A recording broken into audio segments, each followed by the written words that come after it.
why I would do it. One person, it's not a series. That's right. I'm Austin. I'm Cloud. I'm Brittany. This is We Watch.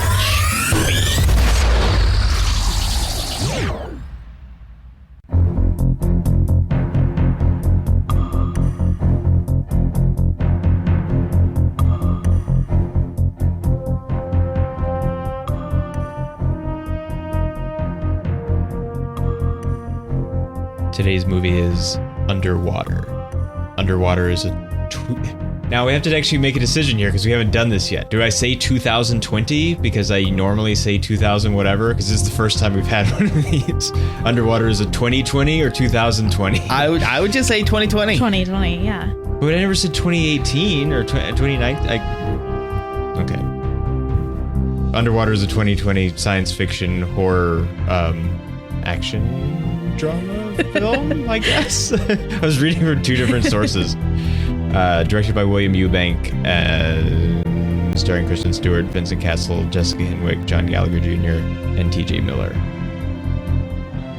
How about synopsis? There's a vessel underwater that does drilling, and then like another vessel underwater that houses people, and it kind of implodes, and then people have to escape to the surface, but there's no pods, so they follow a pipe to the drill, and they meet Cthulhu and try to blow it up. Try?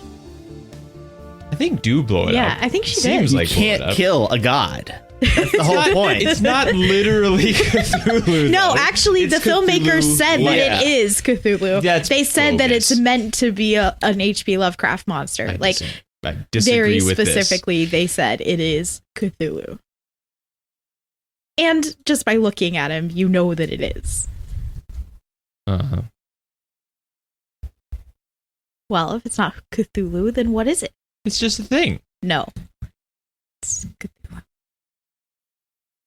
Also, I just really Open the like pod saying bay doors. Cthulhu. Yeah, I guess. Don't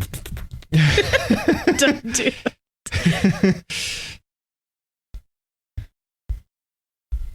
I'm trying to pull up the listing of all the people so I can actually... Come on now. There we go. I'm not good with names. Yes, well. I kind of feel bad for Rodrigo. He died first. Yeah, I guess. Yeah, well, Black he guy, kind of head sacrificed exploded. himself a little bit. Like he took the faulty helmet. And we know he took the faulty helmet Yeah. because we've seen him do it. Yep. Poor guy. Come on, Bottles. Stop sounding my addiction.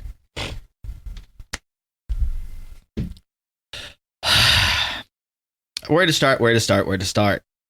Well, while you figure out where to start, just as a factoid here. Oh boy. This is the first 2020 movie that we've done, and it is also the last movie released as a 20th Century Fox movie before Disney changed the name after the acquisition, which is now 20th Century Studios. But this is the last thing that will ever say 20th Century Fox in the opening logos.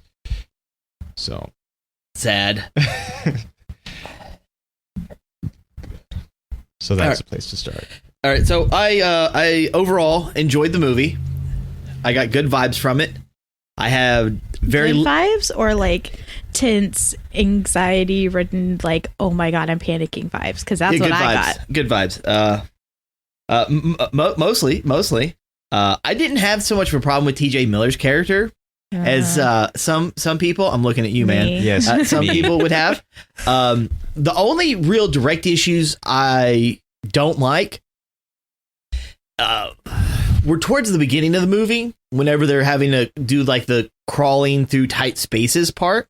Yeah. And it's not, it's claustrophobic. It's one, we get a jump scare seeing a dead body that was just there.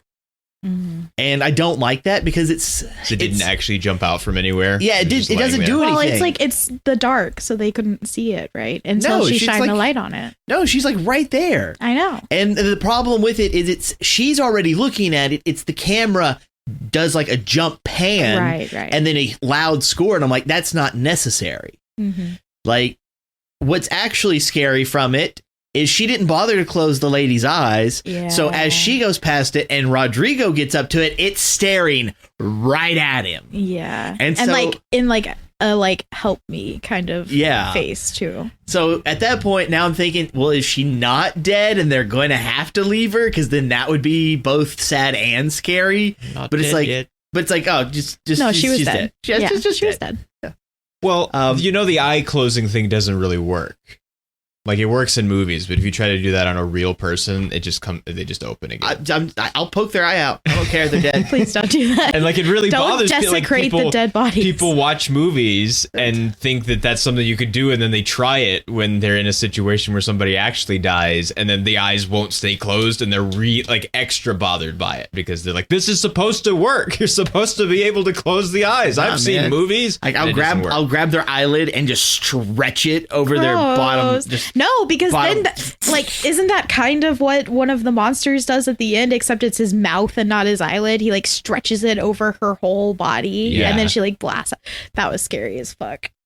and then the shaky cam. Because I know a lot of this is like steady cam kind of stuff, but there are moments where no one's moving and you can tell that this person holding the camera. It's handheld. Well, I mean, it's that's too so wobbly that's for so it not common to be like the camera's unsteady, therefore that it's a high tension scene. But There wasn't any tension. Okay. was TJ Miller Well, there? Then I agree. Let me counter with, but there was.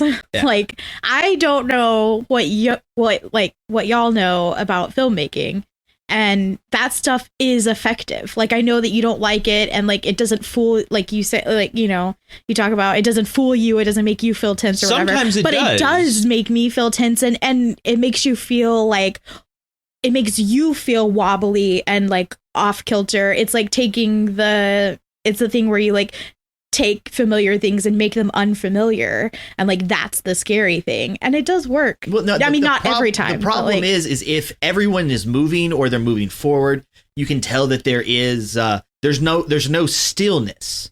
That's when it's good because it makes you feel like you're part of it. right. But if no one is just moving, like if someone was to take a steady cam and then just bob it around while looking at us sitting at this table, that's what it was like. Well, the for certain disconnect areas. for me has always been that even if you are tense in like in a situation, like you don't bob your head around, and like even if you do, like your brain does this like stabilization. Like you have like your brain is a steady cam. Like Yeah. you don't see a lot of the movement that actually happens, like when you walk and when you move your head around, so that you don't get motion sick. Like your brain is filtering it out, and so Unless you you're have a lot high. more. And then- unless Still, you're high. well, yeah, And unless that you're high, doesn't unless you're work. drunk. Like that's part of why it's so disorienting, because all of that goes away. But What whenever- bothered me more than that, though, was, and they only really do it this one time, which it's early enough so that you don't know they're only going to do it this one time. But then because they never did it again, then it retroactively frustrated me more, even though it bothered me at the time, is when they are in that. Actually, it's just before that. It's when things are still collapsing. Like the last time, what creates the thing that they then crawl through. There's like dust and water and stuff getting on the lens, and it wasn't doing that earlier when they were running through everything, and they never do it again. And that bothers me in movies. It bothers me in video games, like when you shoot somebody and then suddenly there's blood on the screen and it's first person, and you're not wearing like if you're wearing the Master Chief helmet or something, it kind of makes sense because there's a visor there. Although it's close enough to your eyes that you wouldn't be able to focus on it that way. But if you're just a person, is there like blood on your eyes now, or like is there dirt on your eyes now, depending on the circumstance of just what they're need putting like on the screen? like a blink button on your. I know. It's just like just get. It's never made any sense to me. It's always, but what it does to me is it reminds me that there's an abstraction there, that there is a screen between me and what's happening in the video game, or there's a camera between what's what is being shown in front of it, rather than it being a window into a situation. Yeah. It makes it clear that there's a mechanism that's creating the window. And it always bothers me. And they don't do it the whole time. And they could do it the whole time because there's lots of times where things could splatter around onto stuff and they never really do it except that one time, and I don't know why. But that particular time bothered me. I didn't notice the camera shaking around as much as I have in other things, though. Like, it was only in the beginning whenever they were like getting ready to go outside. Mm-hmm. Because when she was in the bathroom, wasn't a problem. Everything was pretty still, and so was the camera. But then once the place starts to implode, like there's a lot of moving, it's not a problem. But it's not until they're like, we got to pause. And we got to do all of this stuff really slowly. We got to dig TJ Miller out. Like there's no reason this should be so shaky when it's less shaky when it's actiony and things are moving. Like it stood out, I'd say about 3 separate occasions within like a 2-minute period. But then once we get past that, not a problem for me. Everything else turned out fine. When they're in the last facility shooting the pods off, there's a little bit of shaky whenever she's like about to have the epiphany or whatever. Yeah. Didn't even bother me. So was it really an earthquake? No. Or was it the thing like Cthulhu. busting out? Well, but did an earthquake like open up a fissure or something? No, and they were just like guessing that it was an earthquake too. What it probably was is what the like intern, the research assistant said, which was that they probably drilled into a thermal pocket, and that's where life was. Life as in quotations. Yeah, not like the movie Life, which I haven't seen. But I guess is related to this, kind of. I don't know. Is it? I don't know. It kind of there's the trailers I've seen for similarity it in look, the trailers, yeah, but I don't know. Looks I haven't similar. seen it either, so I don't know. Like, well, life is about being in space and then finding space venom. Yeah, but otherwise, there's like a everything creature is normal. on the ship. Suddenly, and, like, things are yeah. attacking. Things are collapsing. We're all gonna die. Like Well, that. I believe that it's sort of- only one though, because it started off as like bacteria looking stuff, and then it feed it on that one scientist that was like poking with it, and then it was like running rampant. This is the one where they say every cell is like every kind of cell. Yeah. Okay, that's why I didn't see it, because that's like the 10% of your brain thing. I'm like, this is bogus. Like, it's not wrong though. Like every cell does contain the necessary information to become any other kind of cell, but that's not how DNA works. So no, and it can't. They are correct in every saying kind of that. cell at the same time. No, it can't, not at the same time, but you can activate different proteins and different DNA sequences to make it be other things, which that's why fetal cell research is so important and so also controversial, because you can take fetal cells and make them into almost anything because they haven't been activated for a specific sequence yet. Like teeth. Yeah. Yeah, they're using stem cell research to regrow teeth. It's pretty dope. If you do dope and that's how you lost your teeth, then you do not deserve new teeth. I guess. Deserve? I'm talking about That's a weird word. Yeah, I'm not talking about I smoked a chronic and I lost my teeth. Nah, I ain't talking about that. I've never heard of anyone losing teeth from smoking marijuana. Exactly. That's why I'm saying not that, Okay. not that kind of. I'm talking about old school people calling every drug dope. Oh, well, they're dumb. Exactly, but it's funny. Okay, so I don't like some of the Taste? some of the timing and the time management that this movie goes through. Like the pacing, I think is really good. Yeah, but then It's from the time it starts, it almost feels like we start in a movie already. It doesn't really feel like there's much of a beginning. It's just she's in the bathroom, she's talking about the spider, and then boom, how everything did it get happens. I don't know. I don't know. I was did it thinking get there? how did was you there get an here? egg or something in the? It must have been the in cargo somebody- yeah. or something. Yeah. Because they're really far down. So, Okay, what were you saying? I'm sorry. Whenever her and the captain end up getting swam upwards, Mhm. and he blows himself up. Yeah. So she passes out. No, death by implosion, pressure, and then sucked up by water. Like she passes out and then lands, but like how long has she been knocked out? Yeah, we don't know. And then like from that point, she gets to the other station. And how long was she actually in there for? Because you have this huge period of time. How long was that shower? Yeah. Yeah. Like there was this huge period of time that it feels like, and then it's like, I'm going to go back out there and save the two people who I left. That, though. And they're still there.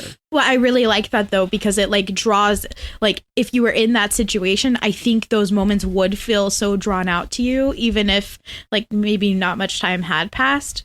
Like maybe you take a 5-minute shower, but like you have like a lot of emotional stuff going on during this 5-minute shower. So it feels like it lasted an hour or something. Well, see, it's not like just the shower. It's no, like I know. Like but like everything. I'm the old captain's locker. But also I like that because that goes with her, like in the dark, time moves differently. And like, yeah, but that's bullshit. No, I agree. Like the bogus-nation of it at the end is so like it bothers me so much. That you are both wrong. A minute to like 10 seconds. Here's the thing. It doesn't matter what you're trying to turn off your logic brains for a second and like feel with your like the perception, feel like your little fillers.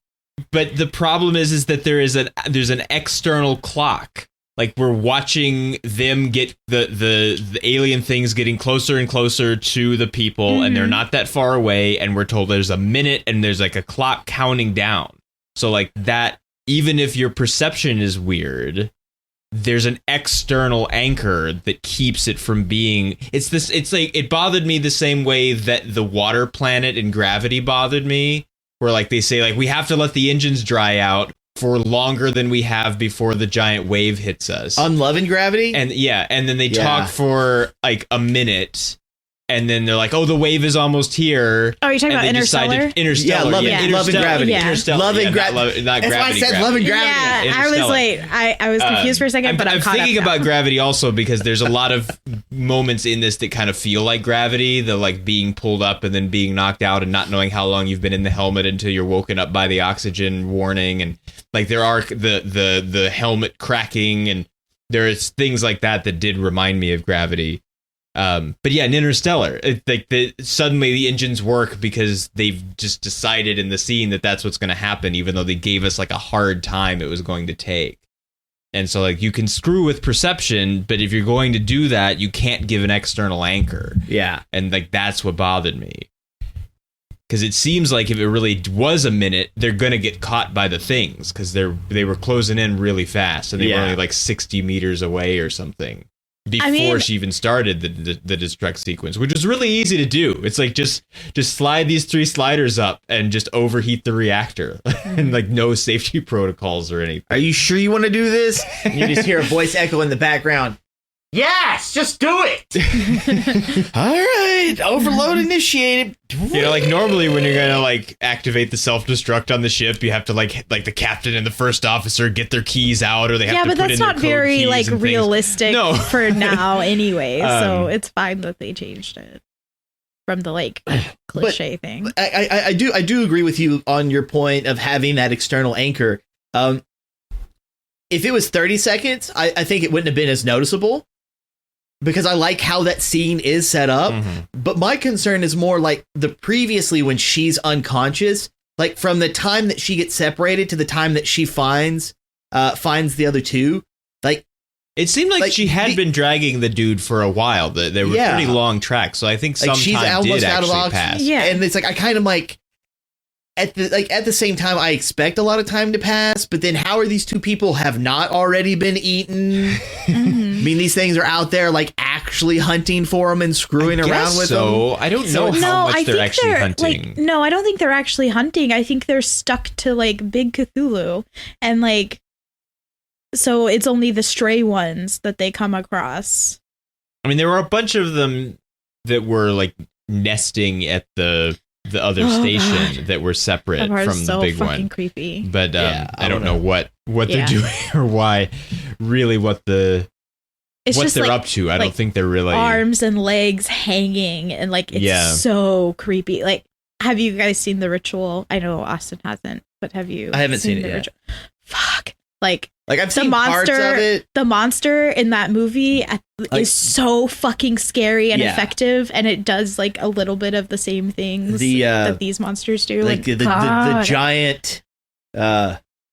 Would it just be fair to call it a deer made of like body parts? I don't know what the fuck it is. Bones and stuff. It's pretty like tight. An evil like forest demon or something. I don't know. It's scary as shit though. Now, everybody that I know that goes like diving and stuff always carries a knife on them. Mm-hmm. And I'm surprised that these suits don't have anything like attached for cutting. Well, he did say, get my knife. And she said, I can't reach it. Get his. Why don't she got a knife? So on there her? was a knife somewhere, I guess. I don't know why she didn't have a knife. But he did say, grab my knife. And that's how he kills the monster that's like attacking her. They need a utility belt. Yeah.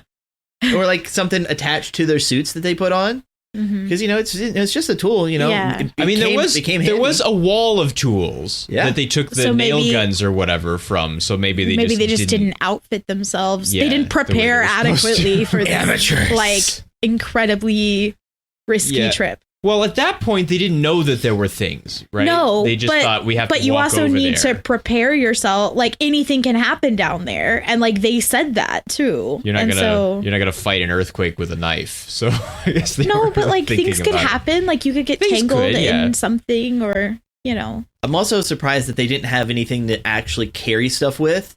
Yeah. And I say that under the guise of they talked about their oxygen filters.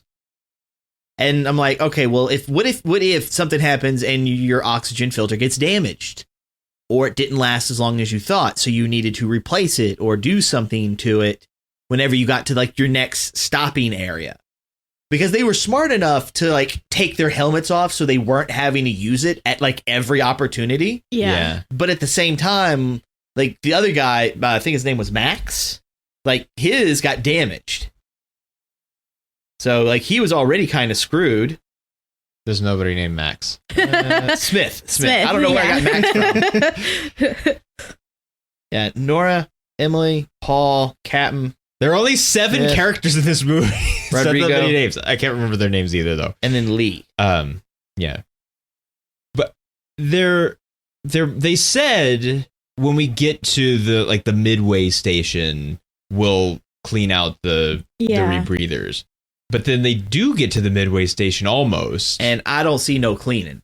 And they don't. And then she's at the external site and there's no cleaning. And then they're at the other one and there's no cleaning. Well, when she's at the external site, she switches suits. She switches suits, yeah, because her filter was messed up. It shows it. It's supposed to be blue. It shows it. And it's like murky and brown. Do you have to replace the whole? Like, it seemed like they needed equipment to put the suits on in the other place. No, she puts that one on. Not really. They're heavy they are heavy. To resist the pressure. I don't know. I don't care. I know you guys like care about like details and like do the mechanics of everything match up in every part of the movie, but like I don't give a shit about that. Well, it did exactly like I think what the movie was trying to do, it did exactly what it wanted to, and so. Except I don't really have very much criticism.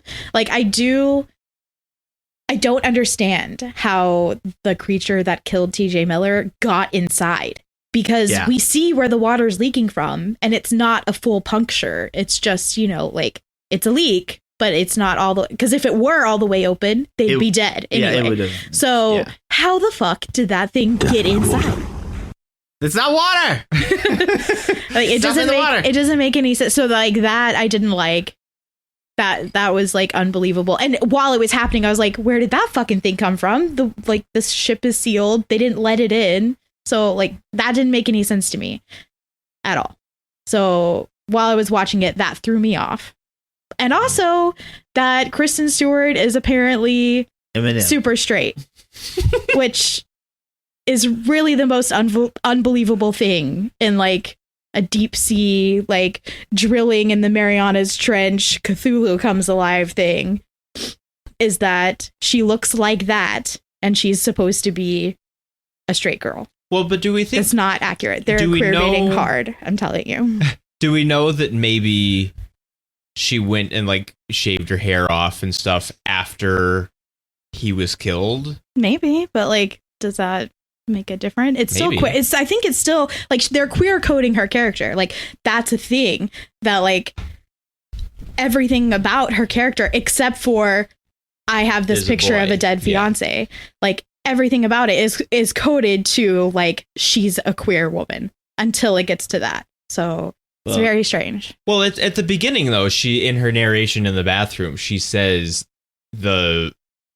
something about the last thing he told me. That and was her she's, like, dad. fingering No, she was talking about her dad. the, She said, "My um, dad." The last thing he told it the dog tags or whatever, and so it's not. was her dad. Well, I was listening. I also wasn't judging her by her appearance when she said that she was straight. it seems Got 'em. more like No, this is like queer coding is a thing that many movies and TV shows, like a lot of media outlets do this, where they put things that are like, I don't know. I know what you're thinking, all right? Like I can see your face. I know you're going to be like, well, that's stereotyping gay people, so you're not allowed to do that. Nope, I am not the gay. Except I think she is probably the gay. Well, it seems like it could be maybe. I mean, it's like a practical like, thing, right, because like, she's it's like, doing no. engineering and wearing diving suits and. No. I think it's just that they're not fucking like. Well, but why they present can't it that way if it's not going to be? Except or are they just trying to like because it's trendy bring and in hot. the gays or what? Yeah, like- because it's trendy and hot. Wouldn't it be more And trendy also- just to make her a lesbian to begin with? No, because you still have to make her like attainable for like the male audience, so that they find her attractive too. She is underwater at the Uh-huh. Mariana Trench. No, that she doesn't dies matter. in an explosion. That I don't doesn't care matter. about That's her. not the- I'm trying that to is screw not the Cthulhu. way- that is not the way that it works. Death by water. See, she's telling me that's not the way how it works, but I'm sitting right here being like, it didn't work for me. Okay, well then you're different, but I'm just saying. Over here judging people. Shame. Instead of mailing it. It's not really Is it judging. It's more like This one? Nope. I don't know. It's okay. So like in Bend It Like Beckham, right? Both of the girls are very queer coded, and yet somehow they both like dudes, and the same dude, in fact, and it's like this weird love triangle thing. But both actresses have since said, no, those characters should have been gay, and they're talking about making a sequel and like producing it themselves where the characters are gay.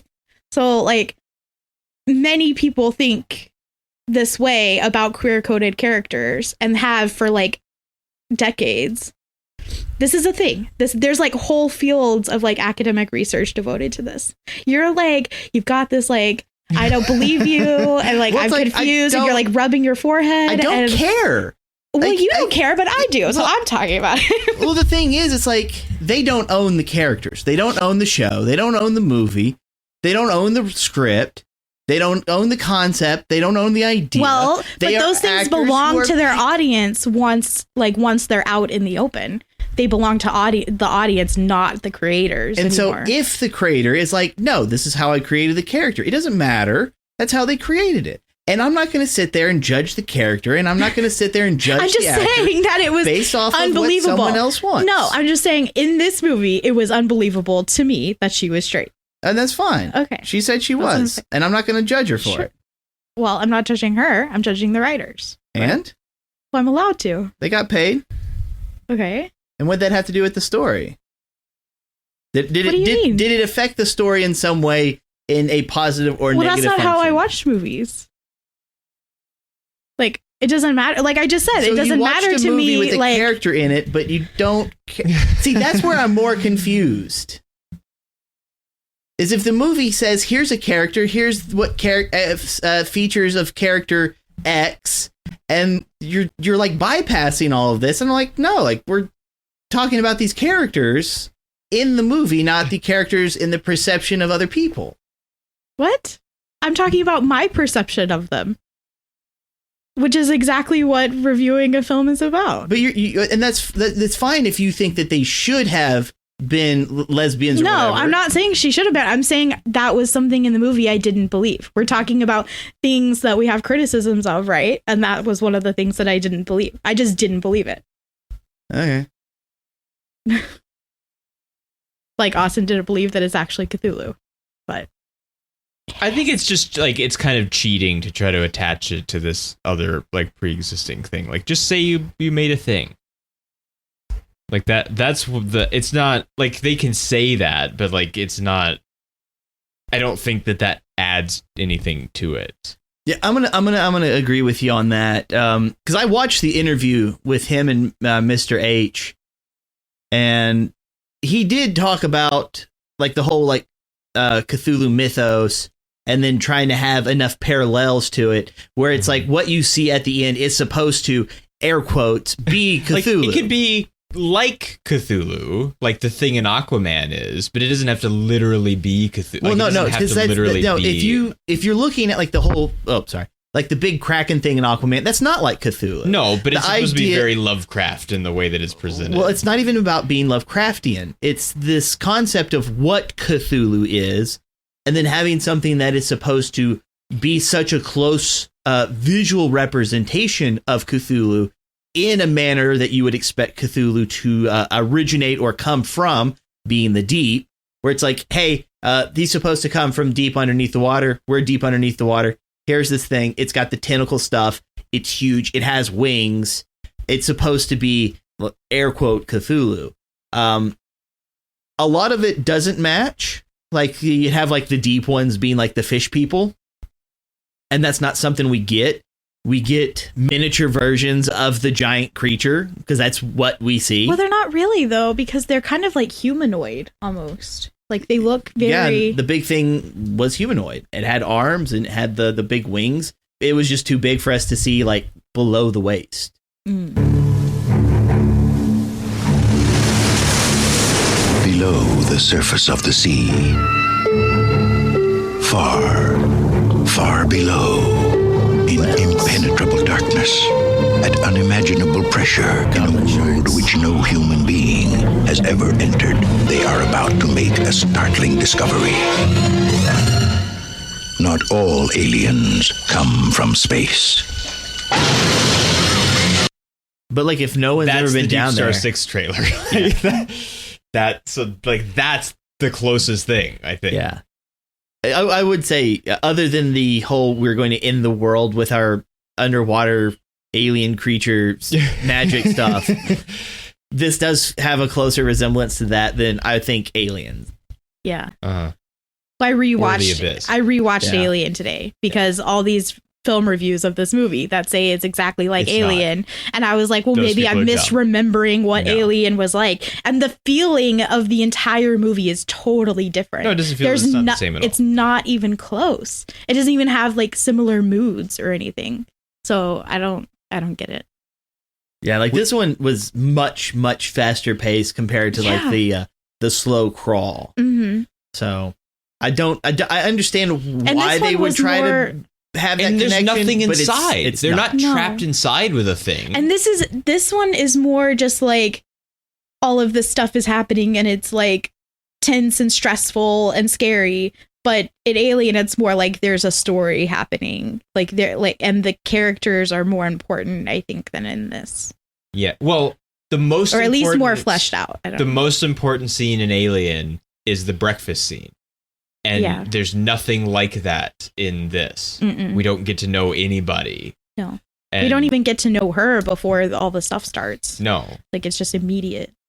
They're not even breaking any health protocols. No, there's nothing happening at all. Like the only thing that I can really see being a connection would be, here's an evil corporation. Here's somewhere that people normally wouldn't go. It's kind of like space because, it's super deep underwater. And then there's a thing, maybe plural. Mm-hmm. Well, and that's about it. The evil corporation thing. We should talk about that because evil corporation of evil. There is this, like the opening and closing titles made me think a lot of the Monarch stuff that they do in the Godzilla and King Kong movies, where it's like things being redacted and zooming in on spy photos and newspaper articles and government denies and cover up ? And like it seemed like they were doing something like that, but they do it at the beginning. Like at the end it makes sense because they're covering up what happened. They're just like, it was a drilling disaster. But they do it at the beginning where they're like, deep drilling company suspect, like there's suspicion in the opening before anything has happened. And so I don't know if they were like drilling for Cthulhu instead of oil. It doesn't really seem like, but it's weird that there's suspicion before anything happens. And then also they cover it up and are apparently allowed to, just as an oil company. Was it suspicion or just like criticism against the company for drilling at all? Because like it seemed like even the employees had like intense criticisms about like we should not be drilling in the bottom of the seafloor. Well, one of the things that I had, but because I pick up people talking about this before I actually got to watch it, because I watched it today, after work. That was one of the things I was trying to pay attention to, is that supposedly this movie had a lot of business propaganda like throughout it. Not so much like for the viewer, but for the characters. It's like as the character living in this situation, here's the business propaganda they go through. Right. And some of this stuff I don't have a complaint about, because I can understand that it's like, hey, as a company, we have to inform you that working and doing this stuff by yourself is against our policy. But for your safety, we want to tell you work with a buddy. And so it's like I can understand stuff like that being common and not so much propaganda, because that's a tied to like a safety kind of thing. Well, I didn't even think of that as being business. I don't think that's what it is. I think that was like the buddy system works. It's against company policy to be alone. Yeah. While she's alone and thinks that she's the only one left alive. Yeah. And so it's supposed to just be like to intensify the stress and to be a dichotomy. It's not supposed to be like they're not by and large the oil company, I don't think. Yeah. But they're although there is in the control room at the scene in the end, that's like there's a thing looping that sounds like some some kind of commercial for the company where like we have big things in store, but then there it's still used as irony, not as like straight up propaganda. Yeah. Well, like for us, it's that irony because we are with them during the disaster, not with them during their normal daily lives being underwater. But like you never see the station before it explodes, except for the bathroom. Now we do see a little bit of that because we get to see like the hallways as she starts to run off. Right. Yeah. Like just before before people were talking about just how bad the facility that she was in looked. And so what do you mean how bad it looked? Like just like how it looked like it was worn down. Like it wasn't built properly. It was grungy. Yeah. Like it didn't look like a properly handled. Rig. Well, it's not an oil rig. Well, what is it? That's where they're housed. This is their like sleeping facility. It's still part of an oil rig. No, the oil rig was separate. That's what they had to walk to. Yeah, like the actual drilling rig part was that other building that was further away. It was the Roebuck, the thing at the end. They were in the housing area that connected them to the surface. That's why they had to take the elevator to go down, because that's where the people were working, like all that kind of stuff. Like they were in the normal housing units. Mm-hmm. But like that area looked so bad that it's this idea where here's this company and they're just building these horrible facilities that are dangerous to be in anyways, and then putting the people in there. And then so when the movie gets started and all this stuff happens, you don't know it's giant Cthulhu dude actually smacking stuff around. It feels more like it's an earthquake. Yeah. And the earthquake causes things to break. And it's just like, oh, well, because we suck, this earthquake is going to cause us all to implode. And then it's just like, well, maybe it wasn't so bad, but I don't know. It could be at this point. We know this thing's trying to crush us anyways. And then you have like the follow up at the end where it is literally, here's the government covering things up. Here is the drilling corporation going right back at it. I had a question for the about third that time. Too. So it says at the end that there were 2 survivors. But when Nora meets up with the captain, he says, I've already sent 22 people up. Yeah. So like, are we supposed to assume that none of those 22 pods made it up? I think they all got like break off creatured. I don't think they made, because they start chasing after them when those. Well, we know pods at start least to go one up, did for sure, but they didn't see any of the other ones. Like, Yeah, we know one. They found. We the only one found- knocked yeah. back to the ground, but We only saw them find one.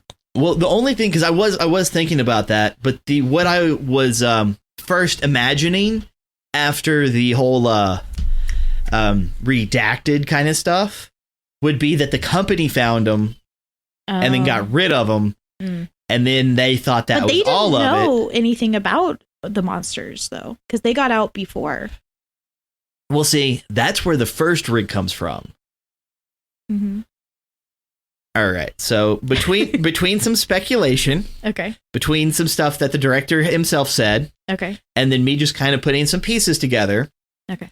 I'm under the current assumption, until more actually comes out official, the first rig has run into these things before, Oh. but not the big one. That's where the first living area was, And that's why they moved. and they had to move it, Oh, okay. and that's why the captain is kind of losing his mind. because he already knows something. But yeah, and one of the things the director had said is about the captain, and in the whole mythos kind of ordeal with Cthulhu is you kind of lose your mind. Mm-hmm. And I think that's something that was happening. Everybody in Lovecraft stories loses their mind. Yeah. Like, And so, everything like- makes you lose your mind. And so you have like this guy, and I think he's kind of trapped himself within this small period of time. So he's gotten older, and he doesn't understand because, time and moments and all this kind of stuff. Mm-hmm. But he's lost himself because he still thinks that his deceased daughter is 14. No, like we see the No, picture where she she's died 14. when she 14. Yeah, when but- she was 14, I think that he was he was leading them all to believe that she was still alive, and he forgot to keep up that pretense when he was scared and under pressure. And I stuff. think that's part of him losing his mind. Like Maybe. he knows that he's starting to like fade, but he's got to put up a front. yeah, And I'm like, that's like these little pieces that I'm trying to like see if they align. I mean, that would make the suspicious company is suspicious in the opening titles make sense, but it didn't. I didn't feel like that in the actual movie. Like it just seemed like, oh well, we tried drilling over here and we didn't find any oil, so we moved over there. But that could be, I guess. Now, all of this, like, the director says this and the director says that. Like, if it's not in the movie, it doesn't really count. Like, you should have put it in the movie Yeah. if this is what you meant. And Now- so it's cheating. It's like, it's not like the books don't count. Like, you can't just say, like, oh, well, I meant this, actually, but I didn't put it in the movie. Yeah, that's why like this is just like pure speculation for like how it's kind of made. Now we're supposed to get like another 14 minutes on the DVD release. oh shit. Yeah, because he said there was like a ton of stuff that they had made, and then once they looked at it, they were like, we can't put this in here. That's a whole bunch of making the story super slow. Oh yeah, it'll fix a whole bunch of questions anyone might have, but the pacing is shot. Well, then it Okay, shouldn't yeah. be in there. Like that's Yeah. that's Well, what that- editing Well, is. and I don't- It's taking That's why he things cut it out. Like, this is interesting. Like, everything that you're saying is interesting to me, but like what is in the movie I think is good. So Yeah. like I don't care that it's not there. Like, I'm interested in this amount of time just because it's like, okay, well, this is supposed to be air quote official story, but at the same time, like, I know the movie doesn't need it because the movie was already enjoyable without it. Right. All right, complain about T.G. Miller. Well, I already have. Like anytime he's there, he makes a wisecrack every 5 or 10 seconds or so, and breaks whatever tension or fear might be taking place in the otherwise scary events while he's there. And I spent the like 35 minutes of the movie that he's in waiting and hoping for him to get killed so that the movie could get scary again like it was at the beginning. And then it happened. And so the movie is like 75% really good and scary, and then the rest is the part that contains T.J. Miller. Now, I understand where you're coming from with this whole breaking the tension. That's what humor is for. That's what and like when you But it's clear also that it doesn't really work for the characters. Like, they're not laughing with him. They're not in No, on the jokes but- with him. They are annoyed by him too, just I'm like I annoyed by was. him. Yeah. So, and if you think about, like, if you're actually in this life or death situation and somebody is over there just nonstop making fucking sarcastic jokes and like saying stuff, like, I would be pissed. I would be like, that doesn't make the situation better for anyone. It doesn't help. I don't think you're funny. I'm not in a mood to laugh right now. Like, I'm about to die. Please stop. Well, I think I've talked about the Valve puzzle from Duke Nukem Forever on the show before, haven't I? I think so. But I'll tell it again anyway. In Duke Nukem Forever, there are a number of things that are making reference to other video games and video game companies instead of just like making cracks about things in general or like culture at the time. He spends a lot of time, and there's a lot of things, not just him talking about things, that are references to other things. And there's one that is, they don't call it anything. There's a sequence that they don't call any of them anything, but they don't call this one anything. But it's just known in the community as the Valve puzzle, which is supposed to be making some kind of crack at Valve for having puzzles in their video games or something, except it doesn't work on like 3 different levels, because like puzzles in games made by Valve are good and not like bad or annoying, even if they're like complicated and difficult until you figure them out. But that's what they're for. But so they make this. There's like a wall of valves, and Duke has to like turn the valves and get things in the right order in order to make something happen. I don't even remember. But it's really complicated, and it takes forever, for him to even turn the valves, and it slows down everything, and it sucks to do. It brings a halt to the fun. And while this is going on, while you're thinking this really sucks, this isn't fun, Duke is saying to himself that this sucks and this isn't any fun. So he knows, and they know, making it, but that doesn't change that it still isn't fun and that it still sucks. And so like, even if the characters are annoyed by TJ Miller, so am I, and so it's still just annoying. And so it's still detrimental. Even if everyone knows this is annoying, it's still annoying. And just being aware that it's annoying doesn't make it less annoying or make it better. And so I still didn't care. Like it, if you watch a Hitchcock movie, like Hitchcock understood that you couldn't just like take people in the form of a violin string and just hold it at both ends and just stretch it and stretch it and stretch it and stretch it for 2 hours of a movie, because eventually you're going to break before you get there, and then you're going to stop caring. But if every now and then like you stretch and then like you just release it a little bit, then you can continue stretching after that, and you can keep people at least thinking that they were on edge the entire time, even though it's broken up here and there, so that you can sustain suspense and tension. And so like, this is a well understood thing, that you can use comedy relief to break tension so that then the tension is intensified when it comes back. But if you break the tension continuously, then you just don't have any tension. And that's what it was for me with him. And I was too annoyed to be afraid. And that wasn't any kind of benefit. And it's a shame, because the things that were happening while he was there would have been really scary, but I was too busy being annoyed by him in order for them to be effective the way that the rest of the movie was. Now, I'm going to disagree, but I'm going to disagree based off of almost everything that he does is either more of I'm going to say this kind of outward, and anyone who reacts to it. And then the ones that he has as a more like, I'm directly talking to someone, has very little impact. Like normally whenever he tells the fish hitting the brick wall, mm-hmm. like no one's actively doing anything because it's like a wait period. You know, like we're waiting for like someone to finish walking down the corridor. While we wait, he makes a comment to someone. Mm-hmm. And I can understand things like that, breaking tension, because we are waiting with the rest of the characters for said thing to begin. Well, that moment is a little different anyway, because he's not telling that on purpose to try to break tension or try to be comic relief, because he like laughs to himself and they're like, why are you laughing? Yeah, and then like so he has to explain the dumb thing that he's laughing about, and it falls and everybody's like, that's dumb. And like they have that look on their face, you know, like this is a dumb thing.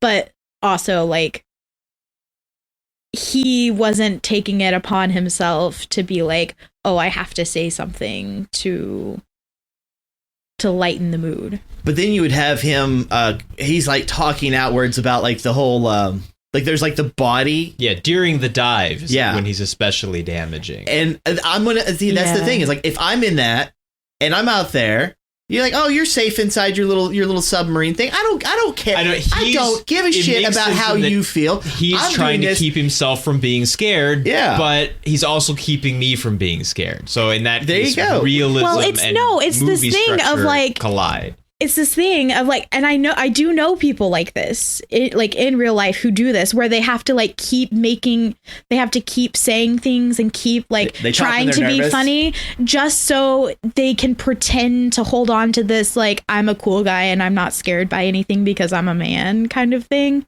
I know people that are like that, and I don't agree. Like, I think that it's very, what's the word? It's putting on a front, you know, like that's not who they really are, but it's who they think they're supposed to be or something. Well, and because that does feel like what I would expect a real person to do, it's easier for me to tone him out.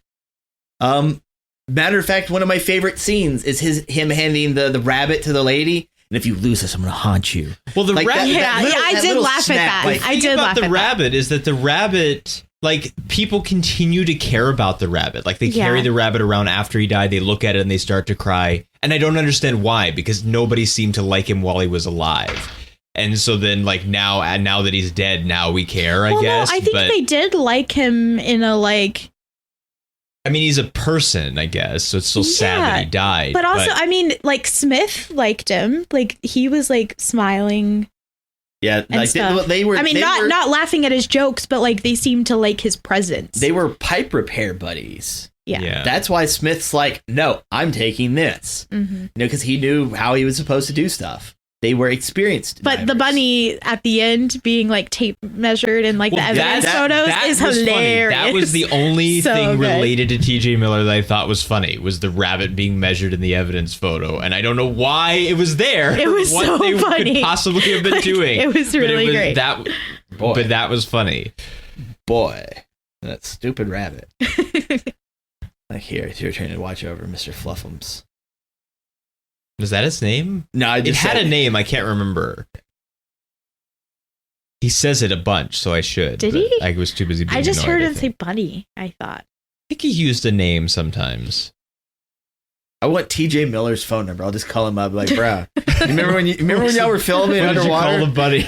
Like, what the hell were you calling that rabbit? Do you even remember? Like, So they're gonna drill for more Cthulhu then? I guess. Well, I think guess. the same thing is just going to happen again.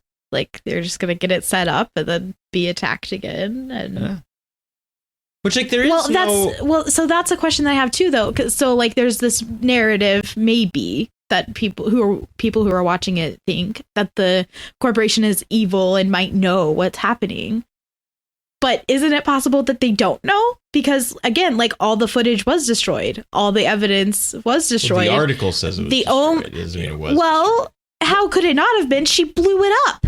Well, no, it's not that. It's like you have the people who came back. Right. But they were underwater with oxygen deprivation and, like, pressure sickness and stuff. Like, you know, there are reasons to dismiss their story. Well, okay, so from what I'm seeing is, one, we do not know what they are drilling for exactly. Right. We only know here's corporation. We assume oil. Yeah. Yeah. Like, we know here's corporation, Or here's gas. shady business, and here is drilling for X. Mm-hmm. We know that this is not the first time. This is at least the second time. Mm-hmm. We know there is shady business between the beginning and the second.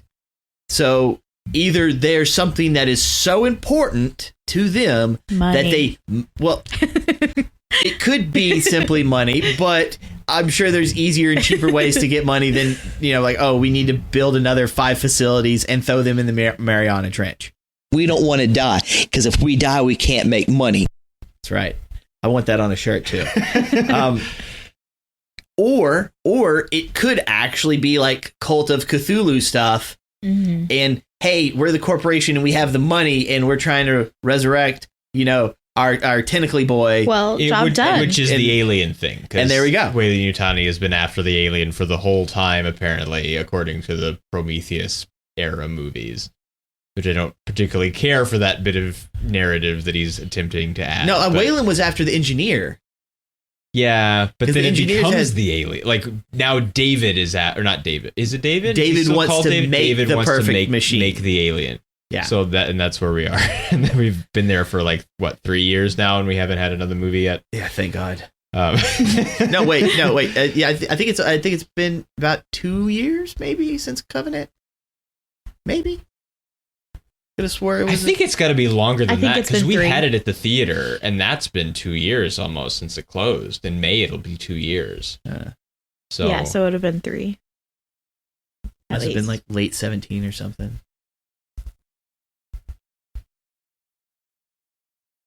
So we talked about the importance of the music in Sucker Punch in the last episode. The music here is not especially important, except that it's effectively frightening and supportive of the frighteningness. Atmospheric. But the Marco Beltrami, who composed the music, we've had other movies on the show, several other movies by him on the show, because he did the music for Scream, he did the music for The November Man, he did the music for the first Hellboy movie.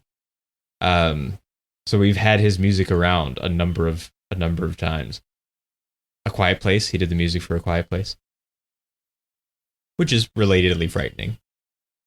So, Well, on top of that, for anyone who actually stays through the credits, there's 2 tracks that are mentioned within the credits. I don't remember hearing either one of them. oh, like licensed tracks? Yeah, Yeah. Well, but there was SpongeBob SquarePants, and I didn't even catch it. what? Yeah. I didn't Where? catch that. Exactly. Where was Exactly. What? It's in the licensing, but it ain't there. it? Where? Maybe it was cut out. Maybe. Maybe it's in one of the scenes that was cut out. That's weird. Oh. There was Maybe was they a watched TV. license. How are you watching TV at just 6 miles under the ocean? Oh, VHS tapes? Oh, it was the cable. I guess they had. Yeah, I guess. Yeah, There 'cause, like, was a licensed song when they were like getting into the diving suits because he walks over to the Yeah, he walks radio over and to the turns radio. it up So really that's loud probably and the like other one. which Okay. I actually liked because it did feel like a video game scene, like where you're like about to suit up and like go out Yeah. on the quest. Can and, you like, turn that? Can you turn that down? Yeah. Yeah. Okay. Okay. Yeah. I'll turn Which, it down. you know, we've talked about it commonly that we appreciate what's called source music, which is Yeah. music that becomes part of the soundtrack that's anchored into the world of the movie somehow. It would have been super awesome if they would have played like the intro to Doom's Lullaby, or the Doom Lullaby when they started suiting up. It's the soundtrack to the Doom video game. Going room to room. I mean, I like the way that they did it. Like, I thought it was good No. Yeah. Yeah. because I think putting like video game music when they're like starting out on their journey, like that would feel like cheap, kind of, and like expected. But having him be like, "Oh, this is my idea of what should be happening right Yeah. now," like that makes sense to me. It feels right. I was okay that there was almost no character depth. Yeah, that's fine with me too, because that's not what you're watching the movie for. No, well, and this isn't really a like a disaster movie, you know, in the way that we only do on the like 70 whatever, what is it, 74? Is that the episode numbers that we do it on? 70 something. I should remember because it's important. But like, it's not that, you know, it's not Poseidon Adventure, Towering Inferno, Hindenburg. Like, it's not that. But there is a like people having to get through a circumstance while things continue to get worse and worse, and more people get killed, and there's only a few people left who actually escape at the end. Like, that sort of structure is still there, even though it's in sort of a monster movie kind of context. And generally you don't get to know the characters very much, except in the things that they argue with each other about as they go through the difficult circumstance, or the things that they say. You don't spend a lot of time with them. And, or even if you do spend a lot of time with them in something like Titanic, which is largely a classic disaster movie in structure also, that you do spend, 3.5 hours with these people by the end of it, because it's a long movie and you get to learn some things about some of them, but a lot of them you don't, and it's not important. You just need a few basic things so that you care maybe a little bit when they get rubbed out one by one, but not so much that it's like you can't take it anymore as more and more people die. Like you can't know them because Like I almost feel like when he says rub out, it makes me think of like some Italian mobsters are underwater with him and just kills them one by one. Do you remember there's a cartoon where there's a guy that is like a pencil, like he's shaped like a pencil and he has an eraser on the top of his head and he's supposed to be like a gangster kind of character and he threatens to rub people out all the time. And when it actually happens, he like erases them out of the frame of the cartoon with his eraser head. I feel like that's in a collection that has like old Superman and like Betty Boop in it. I don't think it's that old. I think it's kind of like Chuck Jones sort of period of time, but I can't remember for sure. I'm sure somebody knows. It actually isn't. I shouldn't even have said it that way because it's not an appropriate usage of rub out because rubbing someone out is a deliberate action. They just happen to be getting killed by circumstance, which is different from getting rubbed out or eaten. Yeah. Death by water. No, by many monster things. Listen, all right, Russell man, stop. Yeah. Okay, so Darren Aronofsky, the most bogus Bible movie ever. So it's like it opens up its mouth. I'm like, okay, that's kind of terrifying, and it starts to eat you. Which thing? Cthulhu or the tiny thing? The smaller Cthulhu. Okay, yeah. Like the big, but it's not massive. I'm a python eat you right now. Yeah. Oh God, that was terrifying. And so it's eating you, and I'm like in full panic mode. But there's like a point where I almost just as I'm watching her, I can't help but just stop and go, how is this working? I'm not a fish. I am not a fish. It's not like this thing is like trying to punch me in the gut and then like, all right, now I'm going to actually bite into you. No, it's trying to swallow me whole. And that's where like... And then what? And then it's just like, well, I could just pull my knife out and cut right through it. But they ain't got those on them. It's a little Tommy Lee Jones in Men in Black, where like he's inside the thing and then he's going to shoot his way out of it. Oh, Like, I think you guys are talking about different parts, maybe. No. I'm not talking about the tiny things. I'm talking about like whenever she gets eaten whole as they're almost towards the end. Yeah. Oh yeah, okay. Like so you are talking about. Well, she had the gun. Well, I know she like shot her way out. But that's what I'm saying. It's just like watching her in that situation. It gets to the point where it's just she's nothing's really happening. Mm. She's just slowly being eaten whole. So it's not like it ripped her arm off. Or it's like sunk its teeth into her and punctured her suit. Yeah, and she's in metal armor. So. Like she's just straight being eaten whole, and it's just like, here, let me just take out my pea shooter and just blasts right through it, and it's just dead. Uh-huh. And I'm like, oh my God, like but then there are like 50 other ones right there, and they're all fucking looking at her with those like glinting eyes. Oh my God, those eyes. Man, it takes like some of that deep sea duct tape. Just a big ass knife right there in my left hand. Be like, all right, boys, let's do this. Oh, okay. So we talked about a couple things. There was something that did bother me when it happened, and I turned to Austin and I was like, "That's bullshit." It's because she says when they find that the passageway is blocked and she has to like go check it out, she says, "Let me go. I'm the smallest," but they're all wearing the same fucking size suits. So I'm like, what the fuck? I was so mad about that. Okay, so they're all the same size in these stupid suits. They're actually not. They are. They whenever they drop down, they show us a head over view, and it's so dumb. She's shorter, but it's dumb she's because not like you can see that their it's shoulders a circle are of not. who's large and who's small. Well, and it should not be. Dumb. That doesn't make any sense. It doesn't. Like they're going to be the same width. Like she is shorter, yes, but like they're the same width. Now, on the other side of that, you actually see them together, and Emily is smaller than she is. Because like her suit is not properly shaped for her, so she is wearing like the smallest thing ever, and you can just see her. It's like in her face. It's all collapsing down on her because she's too small. Well, because she doesn't have a suit. Exactly. Right. And it's just like, no, like we know we know that that's a bullshit line. Okay. Also, But they're and trying- The helmets have to be the good- same size Yes. because they interchange Yeah. them all the yeah. time. And okay, so another TJ Miller line that was good was when they were like, well, somebody has to go outside and check it out. And he said, okay, Emily, it's your time to shine. And like, that was funny. Like, that actually made me laugh. And like, it was good because no one in the scene laughed or anything. And they were all like, what the fuck? And then he was like, I'm just kidding. And like, so that worked. That joke worked.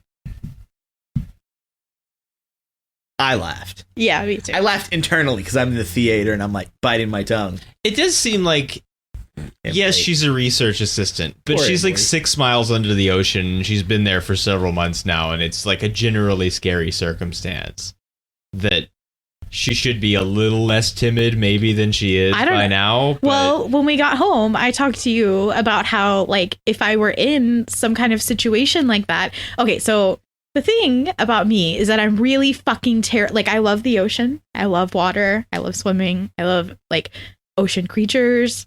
Like, my favorite animal is an octopus. I have a jellyfish tattoo on my arm. Like, I fucking love sea creatures.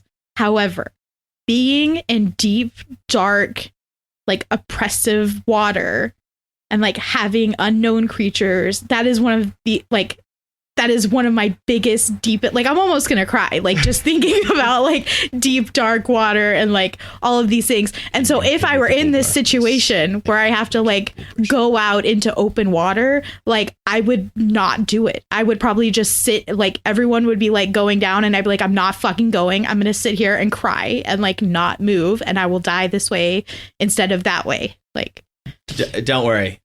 I would leave you there. well, that's fine. I would expect you to. And if you tried to drag me, I would punch you in the face or something. Like, Do you think that that's true though? 'Cause Yes! isn't there something to Well, the, like, first of all, humans want to not I die? don't have a survival instinct at all. Like, but that's my brain chemistry. So like, like,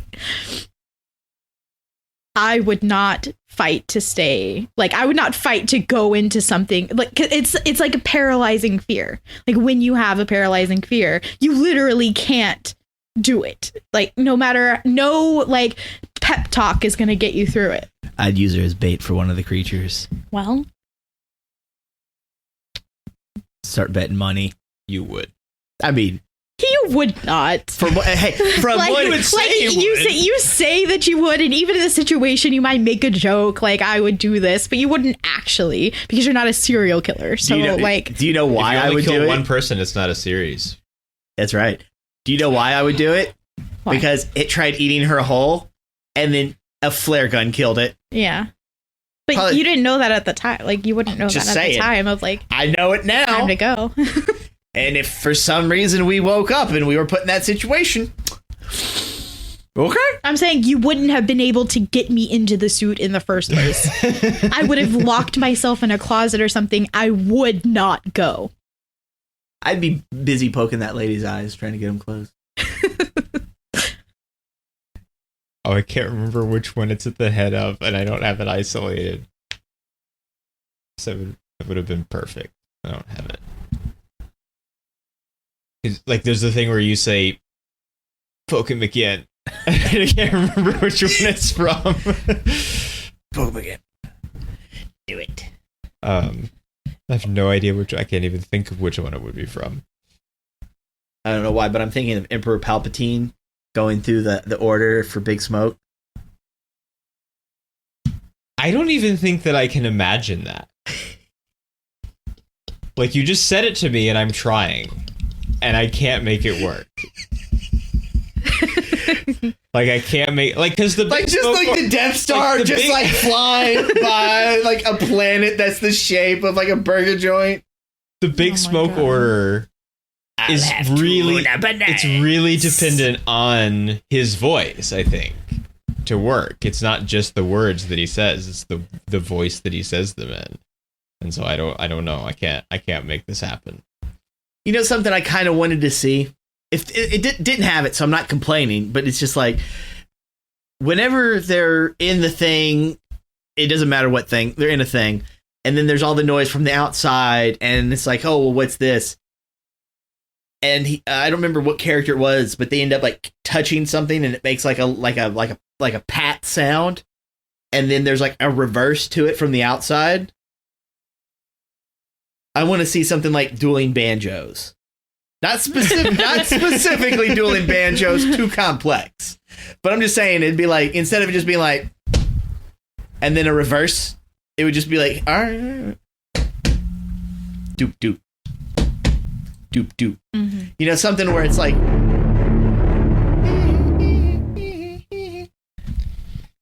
but it's like okay, it's deliberately making this sound. Mm-hmm. Plus, they're underwater. Why do they have eyes? Why is the flashlight working? I don't know. Yeah, why do they have eyes? If they've been not just underwater, but underground underwater. Well, the baby thing didn't have eyes. Yeah. Yeah, but But the it's bigger not. ones did. Which, like, I was so tense at the beginning of that scene because, like, I don't think either of you two have. But maybe somebody has read the Stephen King novel From a Buick 8. And if you have, you already know the scene that I'm talking about. But like that's what it made me think of, and I thought like, are we gonna go here? And then they don't really go there, because we don't have time for that because other things are happening. But I was much more tense at the beginning of that scene than I was as it progressed on. But it's because of external things, and so it's not fair, and so I don't count it. But Pepperidge Farm counts it. Do they? I don't know. That's just what I thought hearing the music. It's the beginning of Dueling Banjos. Oh, well. It made me think of Pepperidge Farms. Oh, okay. I'm just saying.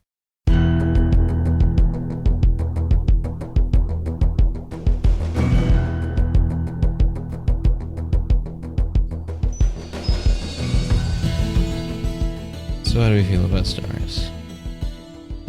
I'm giving it 4. Like my complaints are more or less cosmetic, and I can deal with cosmetic more than story. So I think it earns a 4. Maybe not like the most powerful 4 of like all, like this is not 4 Infinity Stones 4. This is like, you know, $4 and maybe like a dime. But you have to give the dime back to your mom because she wants all of the change. So your complaints are... I guess it's just movie shit. Yeah. Okay. That could go on a shirt too. I give it a 4 also. Strong I'm 4. surprised. Strong 4, like almost. You're surprised I'm that surprised. I I thought you were going to give it more than that. Oh, a 5. Well, it is almost a 5. But it's just, there's a little bit, I don't know. A little bit.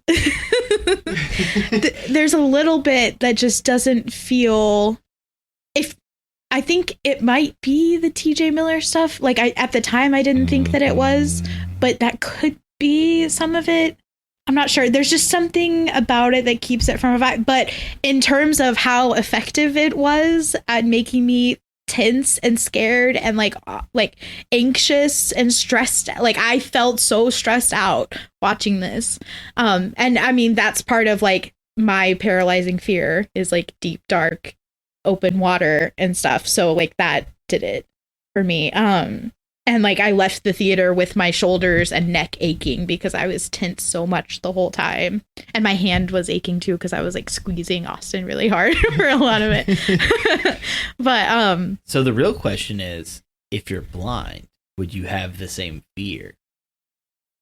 Because you wouldn't be able to visually Oh, you see. mean like if you went blind like right now? No, I mean like, just like in general. actually probably because when you're underwater, like that takes away some more of your senses. And if you already don't have the sense of sight, like it's probably going to be even more scary to take more senses away from you. I don't know if you're blind and you're listening to us. Have you ever been underwater at a depth? Probably with someone else. Just saying. Pressure. Nobody wants to But be like shocked, bait. a lot of the criticisms that like I've seen of the movie in reviews have been like comparing it to other movies and making me angry because like if your brain can't hold more than one type of story in it, then you're not very imaginative or creative at all. And also, if you boil a story down to its main points, everything sounds like everything else anyway. So, like, I don't have any of those problems, and I liked it a lot. Now, we compare things to other things commonly. Yeah. Not necessarily negatively, but just because it made us think of this or that, and it's not. Well, there are it's certain not types necessarily of bad, film but- critics who, like, this reminded me of this, so it's terrible. Yeah, therefore because it's it's not its invalid. own thing. Mhm. But this was its own thing, I think. I think so. Well, but see, the other thing is, I mean, you're not going to. I'm going to give it 4 also, because it would be better than that, except for the TJ Miller part and like a few like technical things here or there. But even those would be really minor compared to the effectiveness of the rest of it. It's just that it's only 75% scary because for parts of it, TJ Miller's making wisecracks. But if you've listened to the show for any amount of time, you know that just because something is a kind of something that there are other somethings of Something. doesn't make it invalid. Cutthroat Island is like a good standard pirate movie. And everybody hated it at the time because they're like, it's just a standard pirate movie. And it's like, well, but they don't make pirate movies anymore. Even then, they didn't make pirate movies anymore. And now they don't make pirates anymore, except for occasionally Johnny Depp gets blackout drunk and makes a Pirates of the Blech. Caribbean movie. And those aren't even that good anymore. No. And so Terrible. like there are no pirate movies. But in like 1995 or whenever Cutthroat Island is, they weren't making pirate movies. And so having a good standard pirate movie was a fine thing to have. And, you know, we like a good standard disaster movie. And like I liked Skyscraper a lot because it felt very much like that. And we don't get those anymore. You don't get the big thing happens in a big building.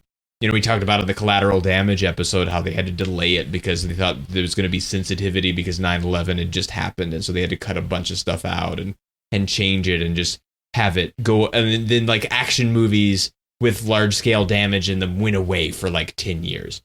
And so we get like the Jason Bourne movies and things in that period of time where it's all small scale. People are fighting and like maybe the fate of the world is in balance because spies and stuff, but nothing really gets exploded except a car here or there. And so like we like good examples of pre-existing things unless it's just straight up ripping it off. And then you have there's a hockey game that came out in like the late 90s that is the only 0 that in a review that IGN has ever given, and the entire text of the review says when they release a new game we'll write a new review. Because what they actually did was they took the same game, they put a new title screen on it, and they put it in a box with a different title on the outside, and they released it as if it was a new hockey game. And so, like, if something like that happens, we're not likely to approve of that because we have this over here. Do something at least a little different. But a good example that reminds you of other good things is not a bad thing. Although it seems to be to a lot of critics. Like, how could you watch this and the only thing that you think is, oh, well, that's a reference to this movie and that's a reference to this movie, and therefore I don't feel anything right now. Like, I don't see how you watch this movie and not feel anything. Like, not feel some kind of anxiety or like, oh shit, this is serious or something. I mean, we went to college with people who that early in their trying to be people who knew more about filmmaking than the average person were already the people who are just ruined. Yeah. Where like, I know how a movie is made, therefore I can't enjoy a movie anymore. Unless it's something that's like so far outside to the opposite edge of things where it's just like, oh, it's so artsy and filmmaking. No, I like saw those people, like, and we hated those people. We didn't talk to those people. We didn't like being on projects with those people. And those people know who they are if they're listening to this show. I saw an amazing tweet yesterday on film Twitter. I can't remember who the account was, but it said that there are like 5 stages of watching movies, and like the first 2 stages is like the first stage is like liking everything, like all big budget stuff. Like you just basically like everything. The second stage is that you hate the popular, like Michael Bay and like things that are like exploitative and like just there to things that have no substance, right? And then the third stage, which is like watching like art house movie, but like accessible art house, so like A24 type stuff, indie stuff, like things that have a little bit more artisticness to them, but you also like have a little bit of 1 and 2 thrown in there too. And then stage 4 is where you like do this like post irony thing where you like go back to thinking Michael Bay is amazing and like unironically loving it, like all exploitation films and stuff. And then stage 5 is where you can't even watch a commercial without being pissed, so all you do is read or like play video games, and you don't ever watch movies again because you're so like tired of them. But I like Michael Bay. Do you? Sometimes. Oh. I enjoy explosions and stuff. But okay, did you watch the last Transformers movie? Are you talking? Well, which one's the last? The last Night? Bay one was The Last Night. That was That's the one where it's like Merlin had a staff. Yeah. I saw that one. I didn't And- say it was good. Okay.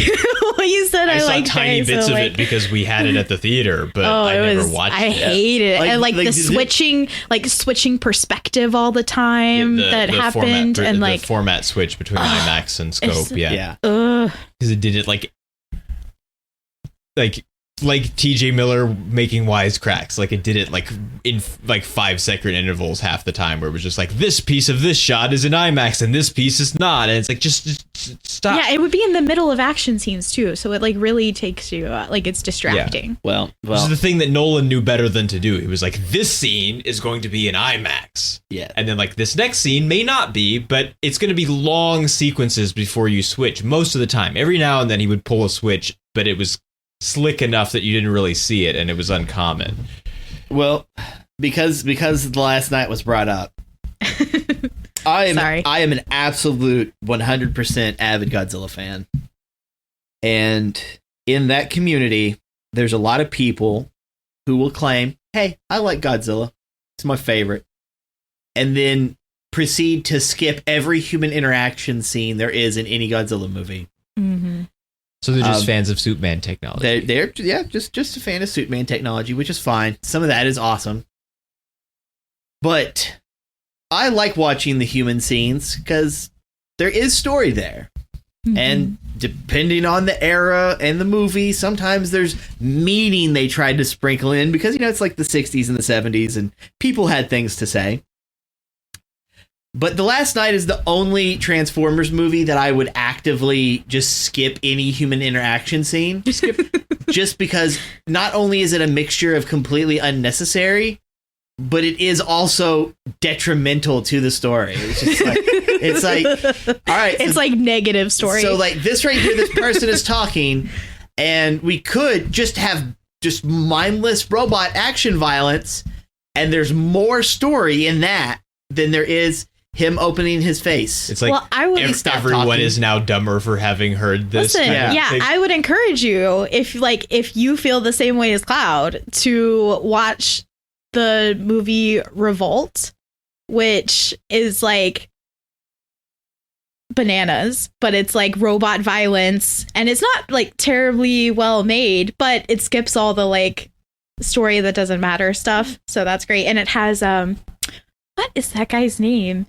He plays Thranduil in the Hobbit movies. If I could spell that, I would look it up and help you. But I can't. So. He's like a British guy with like a pretty boy face. Well, I there are can't only think a of few of those, so but I can't. Sorry.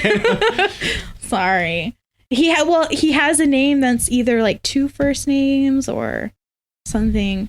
I don't know. But anyway, it's a robot movie that's like just robot violence. And also they kind of look like the spitting dinosaurs from Jurassic Park with the the fin around their head.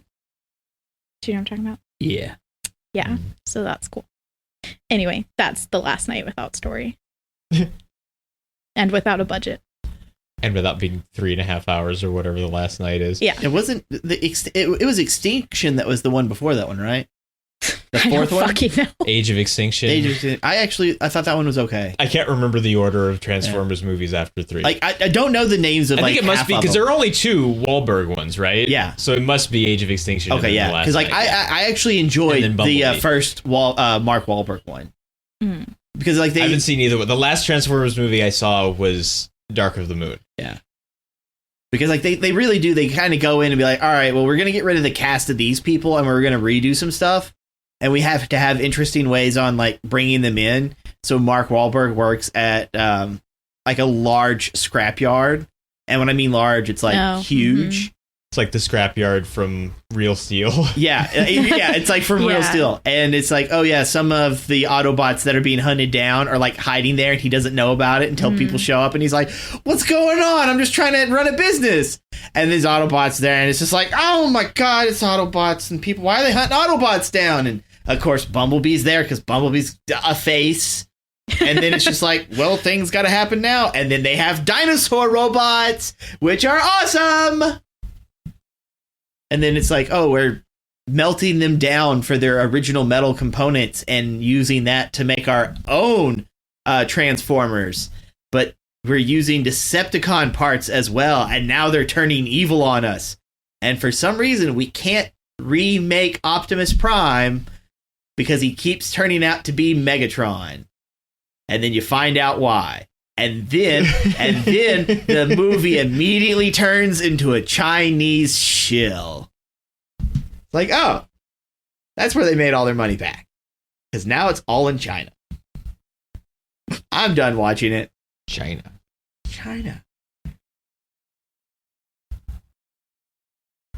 Yeah, 4 stars.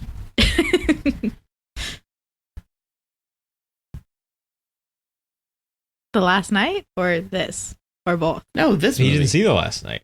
Or you did see the Yeah. last Yeah, night. That's right. I have. you I've saw the seen last it. night. It was. Yeah. It's the only one where the robot mindless violence is what is good because human talking is so bad. I mean, the talking in the Transformers movies has never been like amazing for most of the time. But I mean, the first one is fine. I will have you know that I sat through the entirety of Transformers 2 in the theater. I'm not especially proud of it, but I did.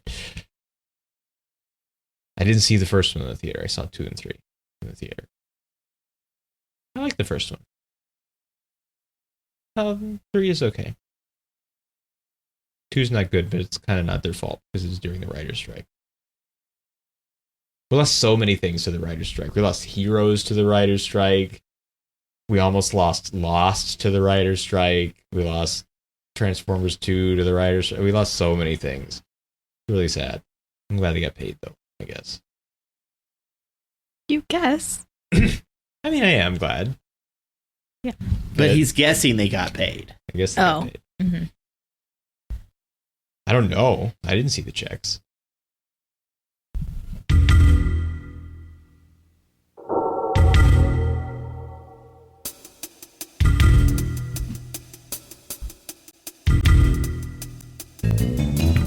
If you liked what we said, like and subscribe.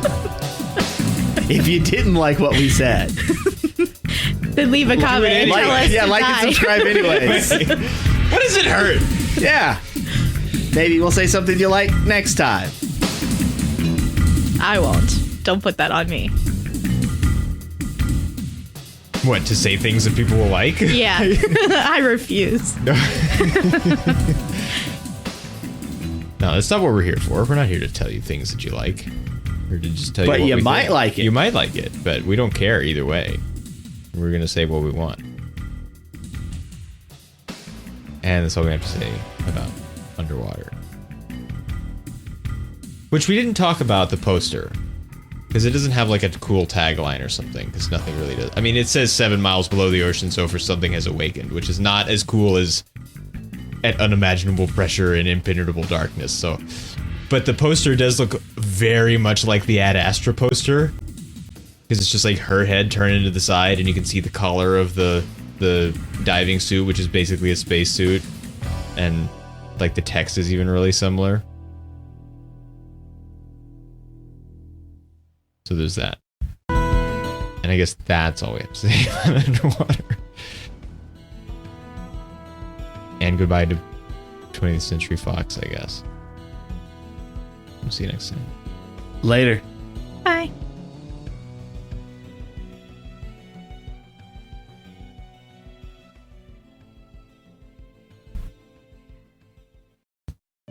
You're the gay.